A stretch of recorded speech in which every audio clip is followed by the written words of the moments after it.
ऐसी पब्लिक जगह पर हो और एक बच्चा टॉयज के लिए जमीन पर लेटकर रोने लगता है या पूरे घर का सामान बिखेर देता है। पेरेंट थक जाते हैं, चिल्लाते हैं और सोचते हैं, यार इसकी जिद को कैसे झेलूं। पर जापान में ऐसे लगभग कभी नहीं होता है। वहाँ के बच्चे हद से ज्यादा डिसिप्लिन, इंडिपेंडेंट और तमीज़दार उन्हें होते हैं। अगर डांट कर आपको या लगता मार है कर कि ऐसा सिखाया जाता है तो आप बिल्कुल गलत हो। जापान के पेरेंट अपने बच्चों को बचपन से ही 5 ऐसे पावरफुल लेसन्स देते हैं जो पूरे परिवार का सुकून लौटाते हैं। आज हम कोई बोरिंग भाषण नहीं सुनेंगे, हम बात करेंगे उन रियल पेरेंटिंग सीक्रेट की जिससे जापान के बच्चे दुनिया में सबसे डिसिप्लिन बनते हैं। जापान में परवरिश को एक सजा नहीं बल्कि एक ऐसी साइकोलॉजिकल ट्रेनिंग माना जाता है जो बच्चे को बिना गुस्सा किए सुधार देती है। चलो समझते हैं इसके 5 आसान और आंखें खोल देने वाले स्टेप्स। स्टेप 1 है शुरुआत के 5 साल बच्चा खुदा है। पहले 5 साल सिर्फ प्यार और कोई रूल नहीं। 5 साल तक बच्चा खुदा होते हैं। 5 से 15 साल तक वो एक सेवक होता है और 15 साल के बाद वो एक दोस्त बन जाता है। शुरुआत के 5 साल में जापानीज पेरेंट बच्चों पर कोई पाबंदी नहीं लगाते हैं, ना उन्हें डांटते हैं। बच्चे के साथ एक हद से ज्यादा स्ट्रॉन्ग इमोशनल अटैचमेंट बनाते हैं। इससे बच्चे की दिमाग में ये बैठ जाता है कि उसके पेरेंट उसकी दुनिया है और वो बड़े होकर उन्हें कभी दुख नहीं देगा। स्टेप 2 कहता है अपने काम खुद करना, अकेलापन नहीं, ये है इंडिपेंडेंट। जब बच्चा 5 साल से बड़ा होता है तो उन्हें अपना काम खुद करने की ट्रेनिंग दी जाती है। जापान के स्कूल में कोई सफाई कर्मचारी नहीं होते हैं। बच्चे खुद अपनी क्लास झाड़ू लगाते हैं, अपना लंच खुद सर्व करते हैं और टॉयलेट तक साफ करते हैं। इससे उन्हें दिमाग में एक लूप ओपन हो जाता है कि जिसे गार्निंग इफेक्ट कहते हैं। वो हर काम को अपनी जिम्मेदारी समझते हैं।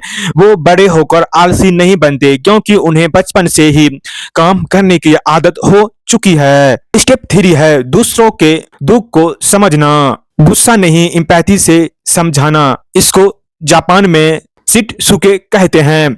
जब बच्चा कोई गलती करता है तो जैसे किसी खिलौने को तोड़ना तो जापानीज पेरेंट ये नहीं बोलते कि तू कितना गंदा बच्चा है। वो बोलते हैं देखो जब अपने से फेंका तो इसे खिलौने को कितना दर्द हुआ होगा।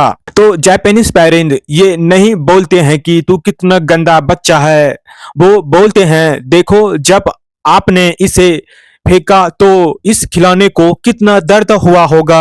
वो बच्चे के दिमाग को एम्पैथी यानी दूसरों की फीलिंग को समझने के लिए ट्रेन करते हैं। इसलिए जापानीज बच्चे पब्लिक प्लेस में शोर नहीं मचाते क्योंकि उन्हें पता होता है कि उनके शोर से दूसरों को तकलीफ होगी। स्टेप 4 है रिश्तों में क्वालिटी और खामोशी।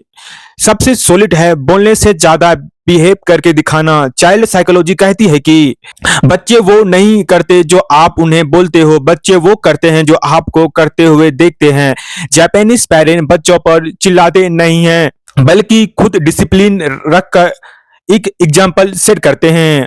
अगर पिता रोज सुबह जल्दी उठकर डायरी लिखता है तो बच्चा भी वही सीखता है। वो पहले रोज आने की आदत डालते हैं और परफेक्ट बनना बाद का काम होता है। घर का माहौल ही उनका सबसे बड़ा टीचर होता है। स्टेप 5 है खुदा से जुड़ना और सब्र करना। सबसे बड़ा और अजीब साइन है नेचर से अटैचमेंट। जापानीज पेरेंट बच्चों को बीमार होने के डर से घर में बंद नहीं रखते। वो उन्हें मिट्टी में खेलने देते हैं, पेड़ों पर चढ़ने देते हैं और हर मौसम को महसूस करने देते हैं। एक रियल स्टोरी बताती है कि इससे बच्चों का इम्यून सिस्टम तो स्ट्रांग होता ही है, साथ ही उनमें पेशेंस यानी सब्र आता है। जब बच्चा एक बीज को रोज पानी देकर पौधा बनाते हैं तो उनका दिमाग समझता है कि हर अच्छी चीज में वक्त लगता है। वो इंस्टेंट ग्रेटिफिकेशन के जाल में नहीं फंसता है। दोस्तों बहुत हो गया, तब तक कीप लर्निंग, बी फोकस।